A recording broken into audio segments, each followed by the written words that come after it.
Paola? Paola! Ma che fai? Ti sei messa a dormire? Paola! Quando torna l'uomo? Quando torna l'uomo?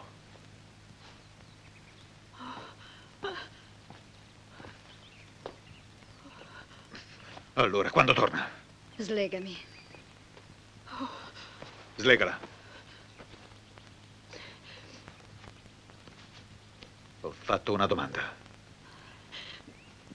Quando va a caccia non ha orari. Ma di solito non rientra mai più tardi delle 2.